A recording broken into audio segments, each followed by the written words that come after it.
اعوذ باللہ من الشیطان اللعین الرجیم بسم اللہ الرحمن الرحیم رب اشرح لی صدری ویسر لی امری واحلل عقدۃ من لسانی یفقہوا قولی ان اللہ وملائکتہ یصلون علی النبی یا ایہا الذین آمنوا صلوا علیہ وسلموا تسلیما اللہم صلی علی محمد وآل محمد وعجل فرجہم۔ حضرت ابو طالب کا اصل نام عبد مناف اپنے جد کے نام پر، یعنی آپ کا نسب عبد المناف بن عبد المطلب بن ہاشم بن عبد المناف بن قصی بن گلاب، اور آپ کا نام ابو طالب آپ کے بڑے بیٹے طالب کی کنیت کے حوالے سے ہے اور اصل نام سے زیادہ مشہور ہے۔ ایک روایت میں آپ کا نام عمران بھی منقول ہوا ہے۔ آپ کی ولادت خود حضرت محمد صلی اللہ علیہ وآلہ وسلم سے 35 سال پہلے ہوئی، اور آپ کے والد بزرگوار عبد المطلب کو تمام مورخین نے عرب قبائل کا سردار بلکہ ادیان ابراہیمی کے مبلغ اعظم کے نام سے درج کیا ہے، یعنی ابراہیمی مذہب جو کہ موسیٰ اور عیسیٰ اور اسماعیل اور رسول اللہ کے جد کا مذہب ہے، اس کے آخری وسیع اور آخری مبلغین میں خود ابو طالب کا نام آتا ہے، اور اس سے پہلے آپ کے جد آپ کے والد حضرت عبد المطلب کا نام۔ آپ کی والدہ فاطمہ بنت عمرو اور والد عبد المطلب تھے، اور خود ابو طالب پیغمبر کے والد کے سگے چچا تھے، یعنی سگے بھائی تھے۔ تو حضرت ابو طالب کے حوالے سے ملتا ہے کہ آپ کی زوجہ فاطمہ بنت اسد تھیں۔ فاطمہ بنت اسد کے 4 بیٹے تھے، جناب طالب جن کی کنیت کی وجہ سے آپ کا نام زیادہ مشہور ہوا، جناب عقیل مسلم بن عقیل کے والد، جعفر عبداللہ بن جعفر طیار کے والد، اور خود حضرت علی امیر المومنین۔ بیٹیوں میں ام ہانی کے جن کے بارے میں تاریخ میں ہمیں ملتا ہے کہ رسول اللہ کی صحابیات میں سے ہیں، اور معراج آسمانی یعنی سفر معراج کا آغاز خود ان کے گھر سے ہوا۔ دوسری بیٹی جمانہ اور ایک بیٹی ریتا کے نام سے تاریخ میں ہمیں ملتی ہیں۔ اگر ہم سماجی منزلت، منصب یا خصوصیات کے حوالے سے بات کریں تو حضرت ابو طالب اور ان کا خاندان شروع ہی سے مکے میں حجاج اکرام کی میزبانی اور ان کی سقائی کے مناصب پر فائز نظر آتا ہے۔ اس زمانے میں حج تو نہ ہوتا تھا، بلکہ مختلف مذاہب کے لوگ جس میں یہود و نصارہ بھی شامل تھے، خود اس زمانے کے مشرکین، کفار اور دیگر افراد شامل تھے، بہرحال کعبہ کو ایک مقدس عمارت اور عبادت گاہ کے طور پہ مانتے تھے، اور اپنے اپنے طور پر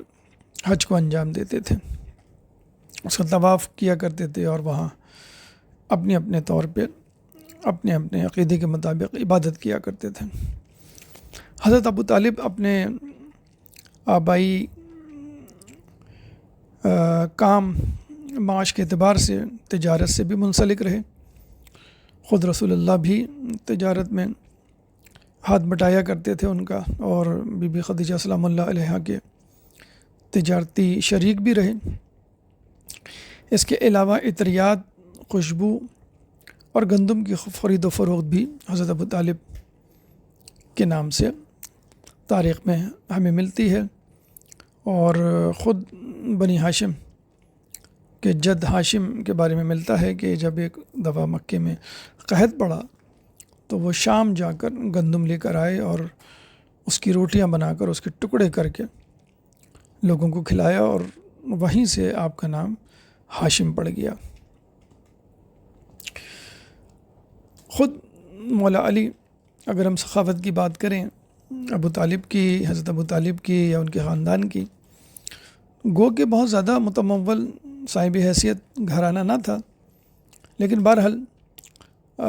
یوں سمجھ لیجئے کہ اپنے اوپر خرچ کرنے سے زیادہ دوسروں پر خرچ کرنا ضروری سمجھا جاتا تھا بنی ہاشم کیا۔ اور اگر ایسا نہ ہوتا تو شاید آپ کا یعنی بنی ہاشم کا شمار، حضرت ابو طالب کا شمار، حضرت ابو مطلب کا شمار بڑے بڑے رؤسان قریش میں ہوتا، لیکن چونکہ خطیر مقدار اور آمدنی یتیموں کی، بیواؤں کی، غریبوں کی اور خود مسافروں کی اور حجاج اکرام کی خدمت میں گزر جاتی، ان کی مہمان نوازی میں، ان کی امداد میں گزر جاتی، کھپ جاتی، اس لیے کہ بظاہر کچھ ہوتے ہوئے بھی ان کے پاس کچھ نہ ہوتا، لیکن پھر بھی تہی دستی کے باوجود قریش کے عزیز اور بزرگ لوگوں میں ان کا شمار ہوتا تھا۔ یعنی نہیں بھی ہوتا تھا تو لوگ ان کی عزت کیا کرتے تھے کہ ان کے ہاتھوں میں شفا تھی، ان کے ہاتھوں میں سخاوت تھی، اور لوگوں کی مدد کیا کرتے تھے، اور ہیبت و وقار خود ان کا خاصہ تھا۔ یعنی بڑے بڑے قبیلے آپ کے بزرگوں سے، حضرت ابو طالب اور خود ان کے بزرگوں سے خوف کھایا کرتے تھے۔ خود ابو طالب کی فیاضی اور جود و سخا کے بارے میں تاریخ میں مشہور ہے کہ جس دن ابو طالب لوگوں کو کھانے پر بلاتے، اس دن قریش میں سے کوئی اور کسی کو کھانے پر نہ بلاتا۔ حضرت ابو طالب کے بارے میں یہ بھی ملتا ہے کہ معاشرتی حوالے سے معاشرے میں ایک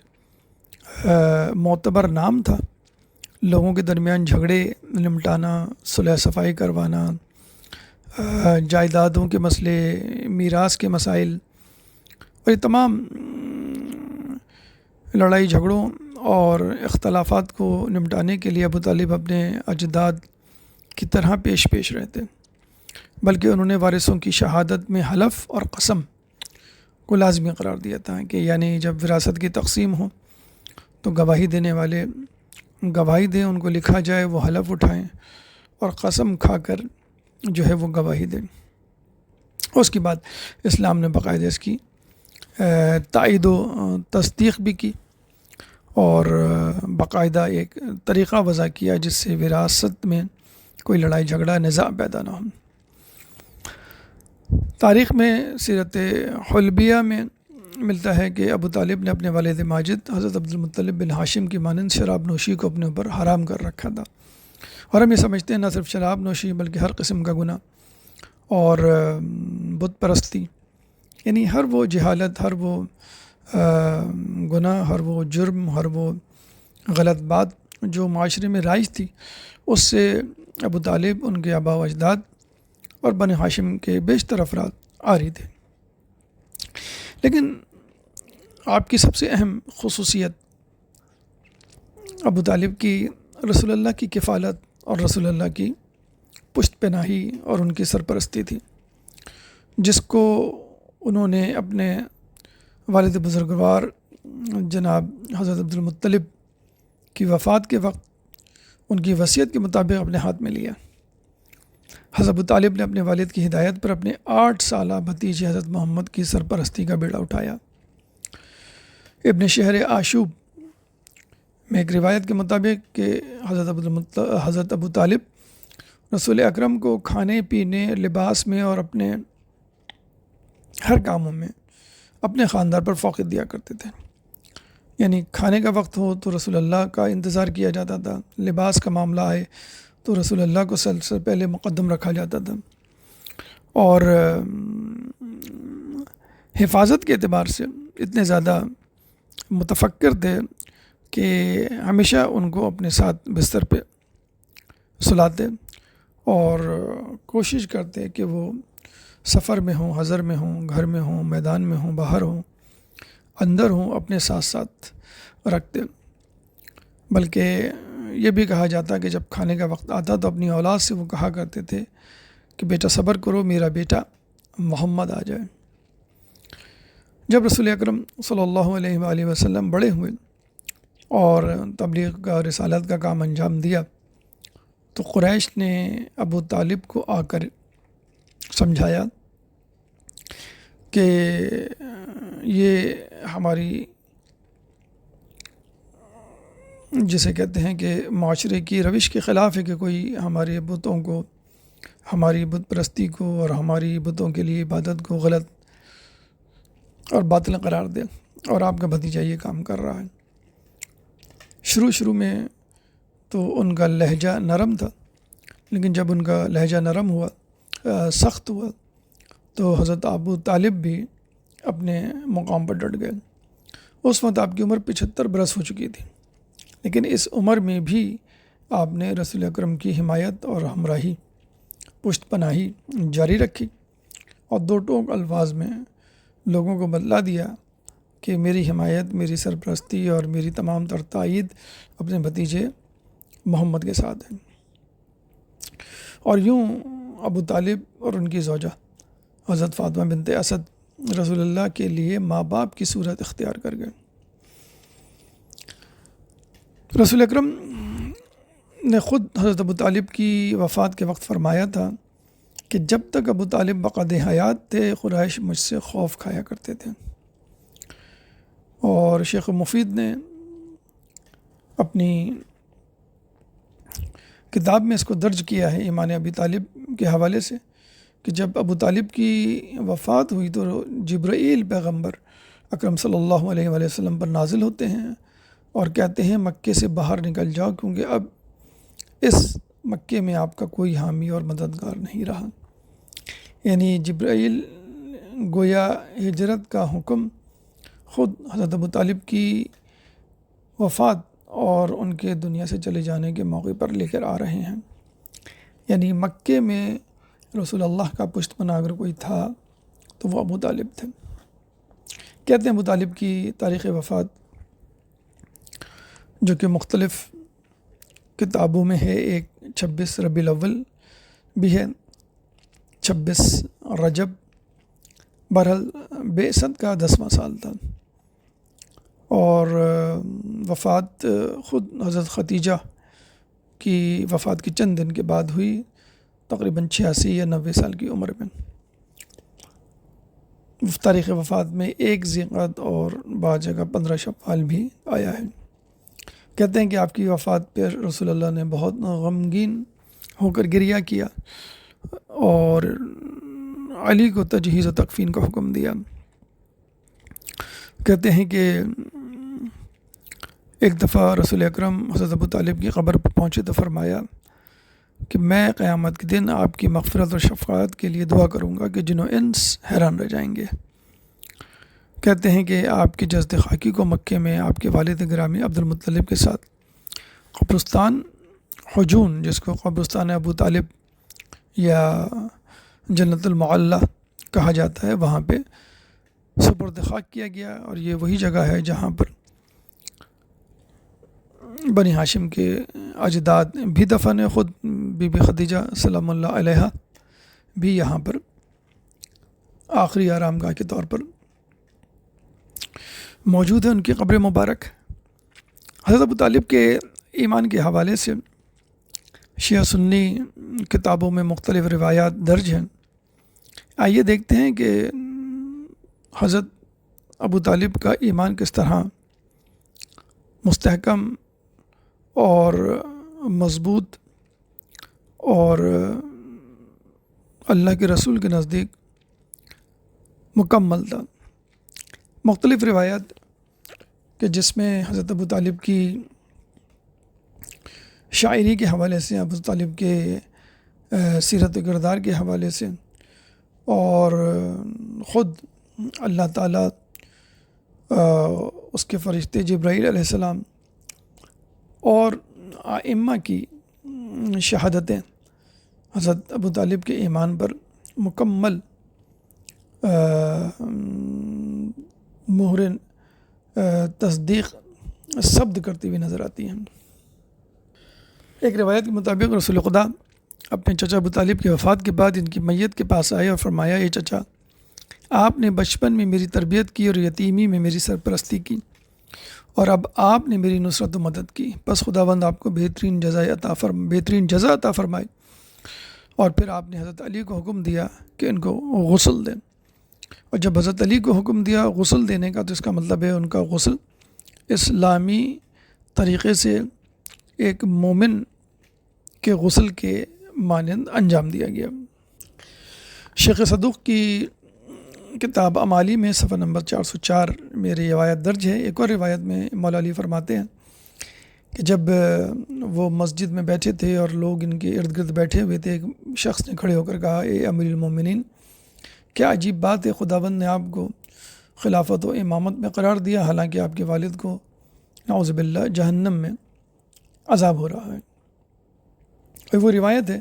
جو کہ یہ غیر شیعہ کتب میں مل جائے گی۔ امیر المومنین نے فرمایا، خدا تیری زبان کو قطع کرے، اس خدا کی قسم کہ جس نے محمد کو مبعوث فرمایا ہے، اگر میرے والد تمام اہل زمین کے گناہ گاروں کی شفاعت کریں تو خداوند اس کو قبول کرے گا۔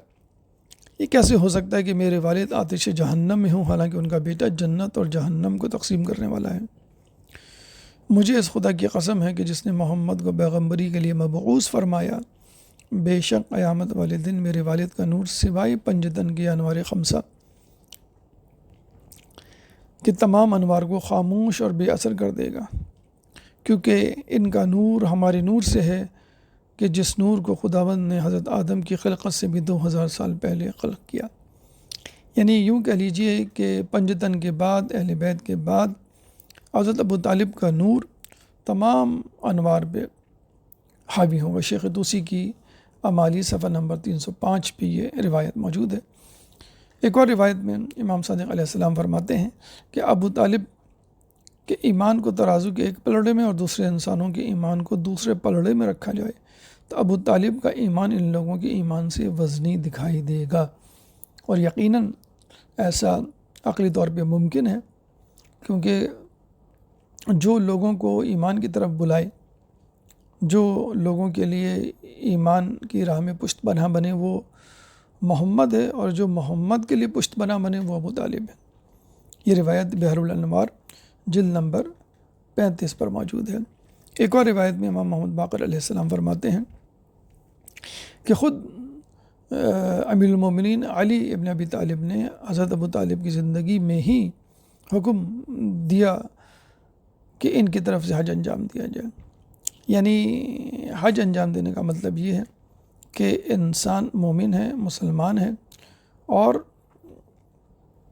اللہ تعالیٰ کی وحدانیت پر یقین رکھتا ہے۔ بحر الانوار جلد نمبر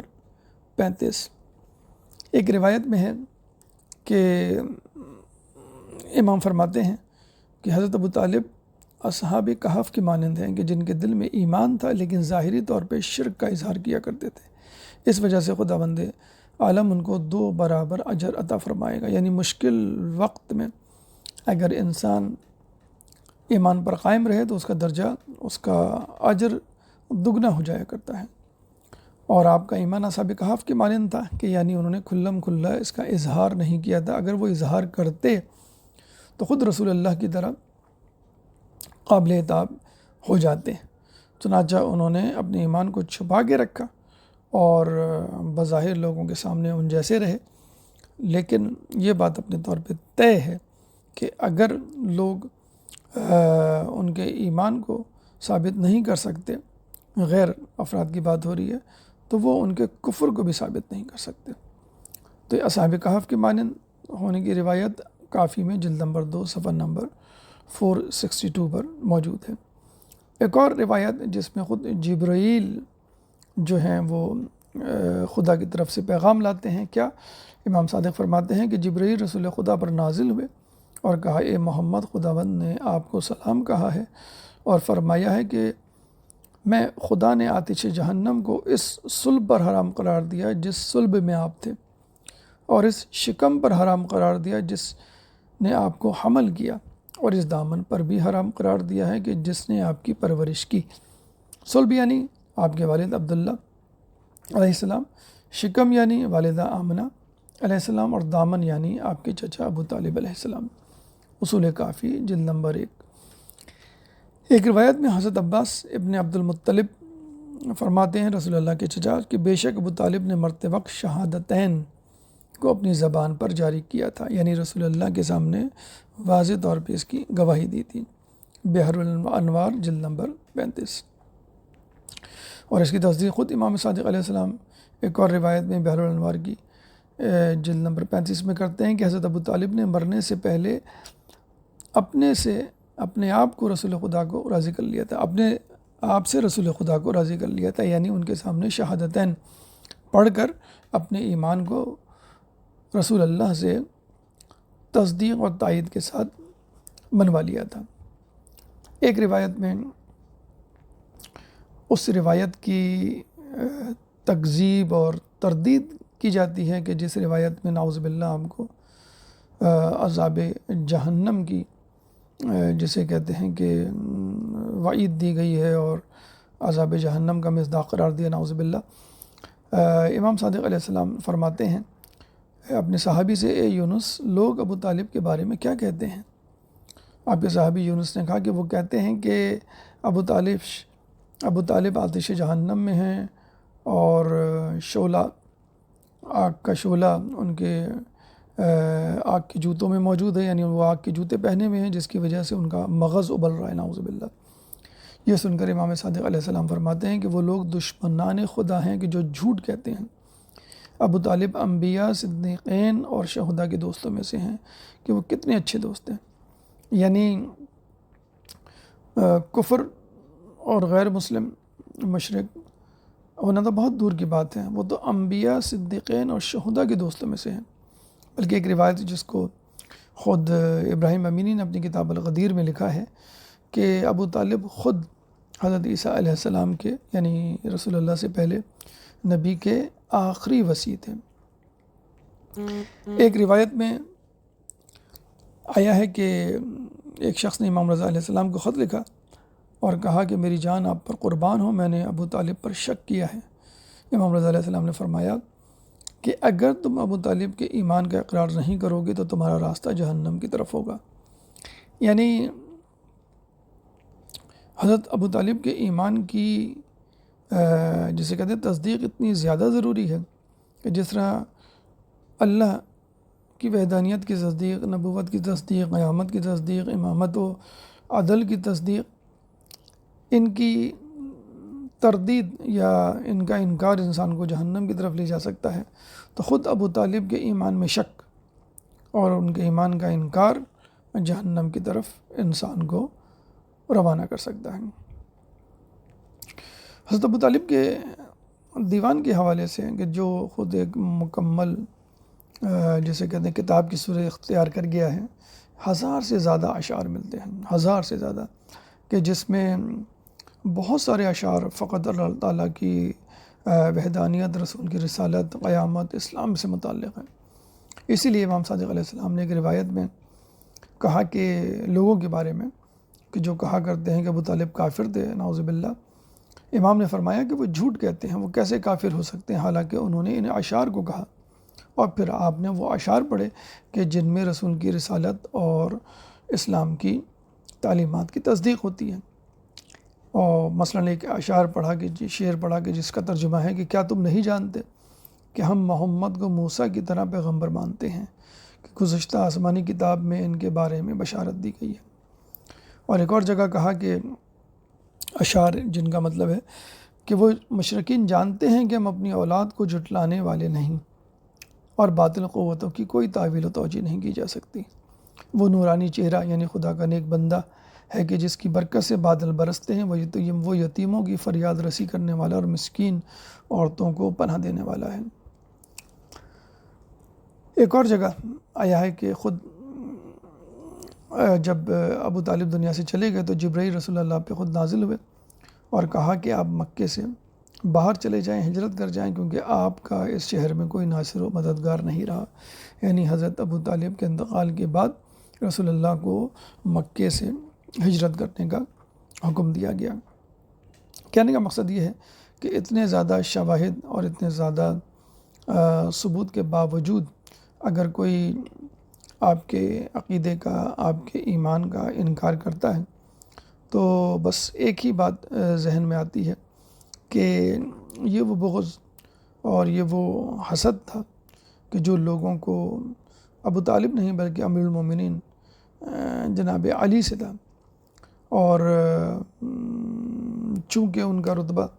اور مقام گھٹانا مقصود تھا، چنانچہ حضرت ابو طالب یعنی جو ان کے والد تھے ان کو کافر قرار دیا گیا، اور ان کو کافر قرار دینے کے لیے رسول اللہ کے والد والدہ کو کافر قرار دیا گیا، نعوذ باللہ۔ اس طرح انہوں نے اپنے بغض اور حسد کا، جسے کہتے ہیں کہ اظہار کیا حضرت علی کے لیے،